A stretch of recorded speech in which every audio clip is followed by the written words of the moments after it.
तो आज के क्लास में हम अभिलेख का इतिहास पढ़ेंगे मौर्य काल तक। मुख्य तौर पे मौर्य काल के पहले भी जो अभिलेख है, जिसमें मैंने बताया था तुम्हें पिपरहवा कलश अभिलेख, यह कपिलवस्तु तिल्लौर कूट के निकट से प्राप्त हुआ है। और इसके बारे में मैं बताया था कि संभवतः ये सबसे पहला अभिलेख माना जाता है।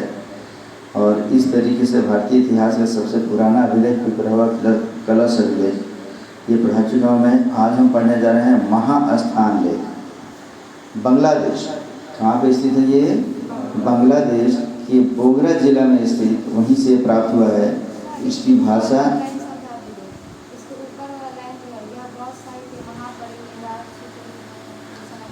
मतलब ये समझेंगे कि ये पिपरहवा कलश अभिलेख पर के बारे में बताया गया है कि यह बौद्ध साहित्य महापरिनिर्वाण सूत्र के कथन।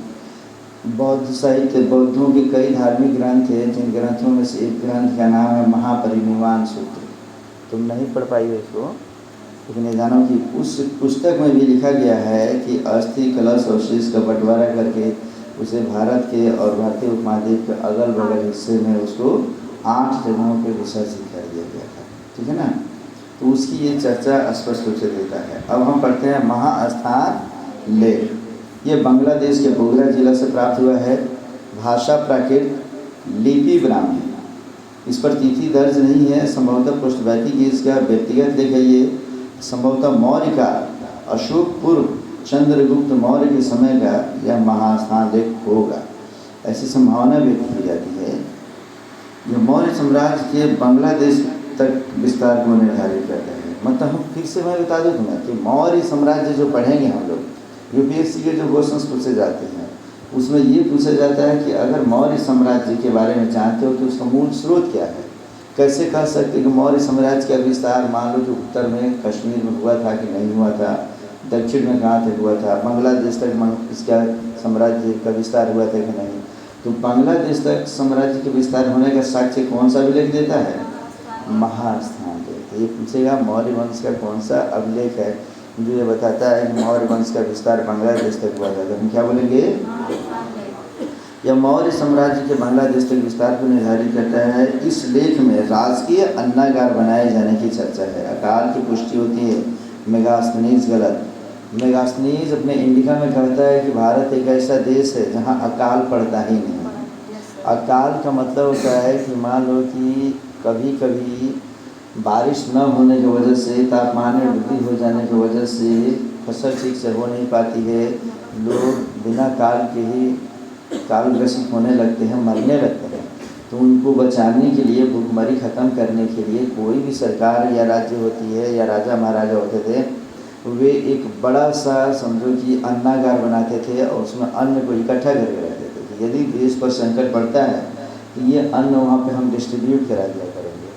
तो उस स्थिति से निकलने के लिए अन्नागार का होना ये बताता है कि मौर्य काल में अकाल पड़ा करता था, इसीलिए राजा महाराजा वैसा किया करते थे। जैसे बिहार का गोल घर देख लो तुम लोग, गोल घर पहले जो था वो समझो कि उसमें अन्नागार ही था, वो उसमें अनाज वगैरह ही रखे जाते थे। यहाँ किसी प्रकार का संकट होने पर उसमें से अनाज निकाल कर और यहाँ की जनता को बांटा जा सके। तो मेगास्थनीज की ये कहना कि भारत में अकाल नहीं पड़ता है, इस पुष्टि को वो गलत करता है और बताता है कि राजकीय अन्नागार का होना बताता है कि भारत में अकाल भी पड़ते थे और अकाल से निपटने के लिए अन्नागार बनाए जाते थे और उसमें अनाज को इकट्ठा रखा जाता था।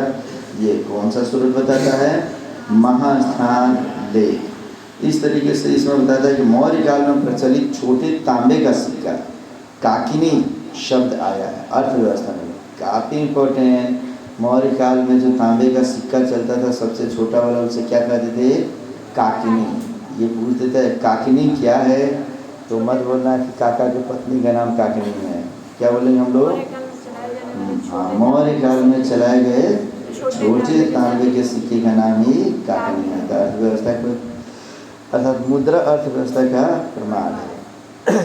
अभी तक जो हम पढ़ते चले आ रहे थे इसके पहले, सब अर्थव्यवस्था का मूल जो स्रोत होता था, विनिमय का जो माध्यम होता था, वस्तु हुआ करता था। लेकिन मौर्य काल बताता है कि काकिनी नामक सिक्का का आना ये बता रहा है कि मुद्रा प्रचलन में आ चुका है। अब वस्तु के बदले मुद्रा ली जा रही है और दी जा रही है। इस तरीके से हम पढ़ेंगे सुहगौरा लेख। अगला इसमें सुहगौरा लेख, ये भी इम्पोर्टेंट, स्टार लगा लेना इस पर भी। पूर्वी यूपी में है, मौर्य साम्राज्य का अंग, भाषा प्राकृत है, लिपि ब्राह्मी, अशोक के पहले मौर्य काल का ये लेख है। यह सबसे पुराना तांबे के पत्थर पर दर्ज लेख है। ये क्वेश्चन, तांबे के पत्र पर उल्लेखित अगर सबसे पुराना अगर अभिलेख भारत से कोई प्राप्त हुआ है तो वो कौन सा है? सुहगौरा लेख। राजकीय अन्नागार की चित्रित चर्चा इसमें है। अकाल का साक्ष्य, मेगास्थनीज गलत। मेगास्थनीज के इंडिका में वर्णित कि भारत में अकाल नहीं पड़ता है, उस स्टेटमेंट को ये गलत करते हैं। कौन कौन? सुहगौरा लेख और महास्थान लेख। ये दोनों ठीक से याद रखेंगे हम। और अब जो हम पढ़ना शुरू कर रहे हैं वह पढ़ेंगे हम लोग अशोक का अभिलेख। और यह अशोक का अभिलेख काफ़ी इम्पोर्टेंट है, इसको नेक्स्ट वीडियो में हम पढ़ रहे हैं।